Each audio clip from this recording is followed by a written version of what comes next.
Pisces, it's time for your mid-month check-in. How are you doing? My name is Finn, and this is Magic 7 Tarot. Thanks for joining me today.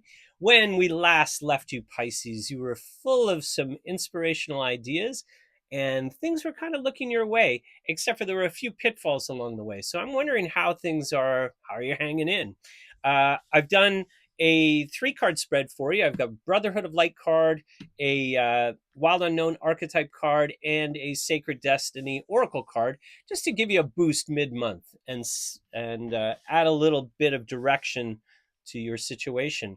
I think you're probably having a pretty positive month, but I'd love to hear how things are going. You can leave me a comment. Let me know how my reading has resonated with you. And of course, if you really like what I'm doing, just subscribe to the channel so you won't miss an update. Lots of new stuff happening. We're just now in the second full month, and still fine tuning things. But I really appreciate all the support I've received so far. So thank you very much. Okay, Pisces, let's draw these cards. I haven't had a look yet. Okay, so in the energy card we have Arcanum 17, Brotherhood of Light Sacred Tarot. That's the star, or the Gemini card. So uh, this is faith and hope and a breakthrough. This is the kind of energy that gives you the clarity of your path. And this is, sometimes now Mercury's gone direct. So, some of the things that we've been laboring under for the last, how long was it? About a month, 3.5 weeks, which is a very long Mercury retrograde period. Some of those things are starting to dissipate now. And so, this is like, when there's fog in the morning and then the sun starts to burn it off. And this is really a lot like that. So if you've been feeling vague or uncertain about your direction, now's the time to really finalize your direction and really know how you feel. If you have any planets or in Gemini, you can consult your chart and understand how those resonate. Everybody, of course, has Gemini somewhere in their chart, right, in a sign. So that's another way to understand how this influence could be impacting you. Do away with anything that's an illusion. Okay, there's the saying, "Oh, I hate becoming disillusioned, but would you rather be illusioned than disillusioned?" Right. So this is about clarity, purpose, fine tuning your vision, and action. Okay. So if you've been laboring under, should I do this? Should I do that? What's the next step? You're going to start to really feel, okay, this is the next step. You're going to start to have clarity, which is important whenever you're on the journey.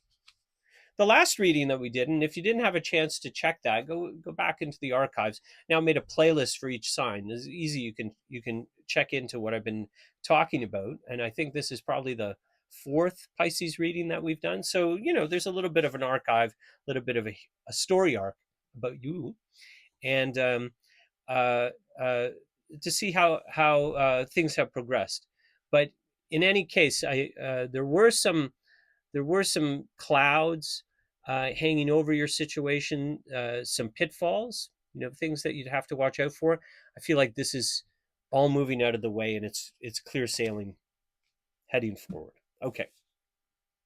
What archetype should we drop in for you, Pisces? And we have the stone. Okay, let's read that.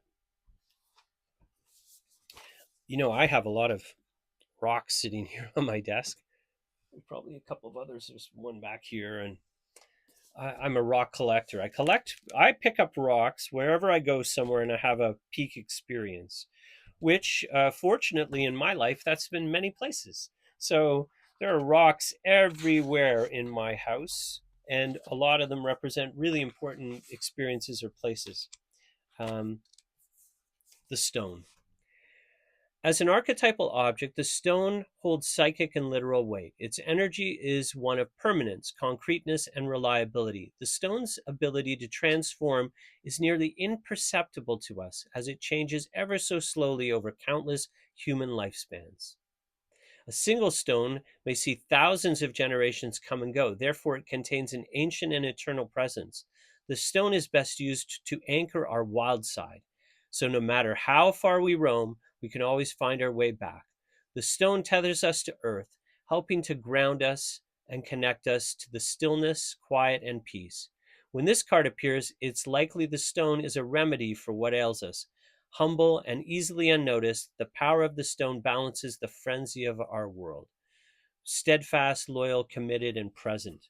You know, this is the moment for you to break through for sure. But stick to your plan and stick to the thing that feels right to you.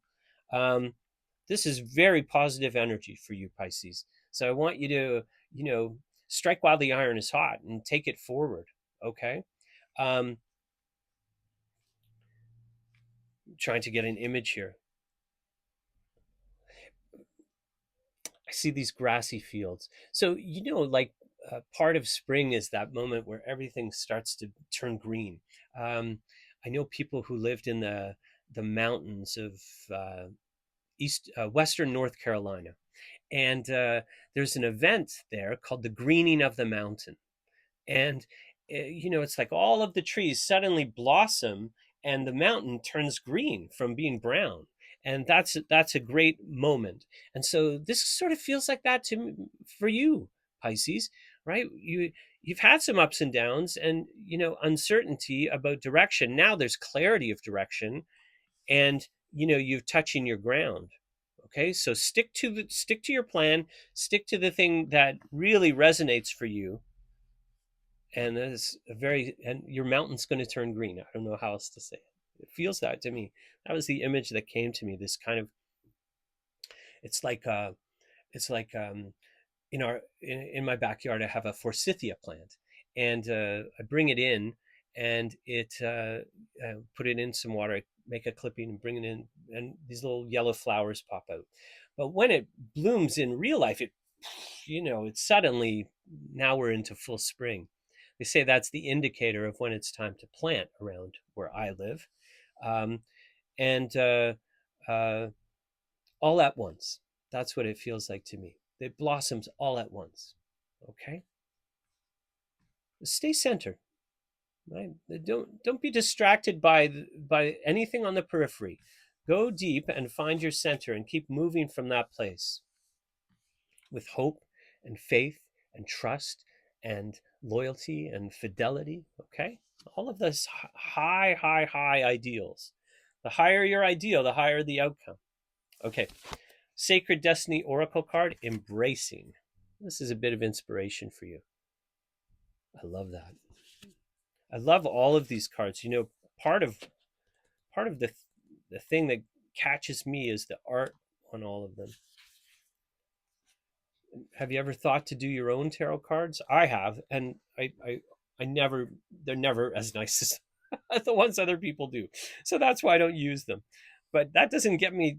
I'm honestly, I'm always inspired to do things like that. Whether I can come through is another story. Now, me aside, your inspiration is deep right now, okay? And your direction is clear. You have clarity of your direction. So this idea of embracing it and moving forward is really strong to me. Okay, embracing. Sometimes life overflows with emotions which can feel uncomfortable. However, the ensuing result of this discomfort can be of great value, perhaps arising from an unseen or unknown source. That sort of feels like where you've been coming from. The last reading I did, there was this kind of sense of pitfalls, right? Like you had good energy and inspiration, but had these pitfalls. You get this card when emotions are seemingly overflowing or not flowing at all. Cherish the overflow of emotion and embrace the times that seem murky to clarity, and embrace the time for your inner floodplains are being replenished. And as a result, there'll be a great spiritual and physical expansion.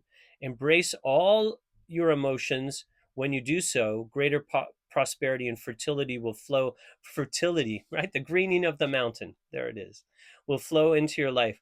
Alternatively, if your emotions have been blocked, this is the time to explore and experience them. I don't feel like your emotions have been blocked. In fact, just the opposite. I feel like you're feeling who you really are, and there's this great power welling up in you as a result. Your mountain's turning green, and it's going to happen in French, tout à coup, all at once, right?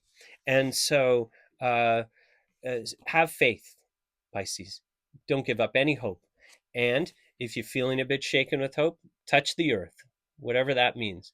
Um, we do earthing around here. This was led by my son, where we take off our shoes and socks and we walk on the grass. Right now, the grass is pretty cold, and boy, it feels good. So get outside uh, in your bare feet, walk on the grass, touch the earth, and feel all your feelings. That's why you're having them. They're the clues as to where you're going next. Pisces, I'm excited to hear what happens next for you, because it feels like you're really coming into yourself, and there's lots of energy behind that. So we'll catch up in a couple of weeks, and I'll do another lunar return reading for you. Thanks a lot for joining me today. Peace.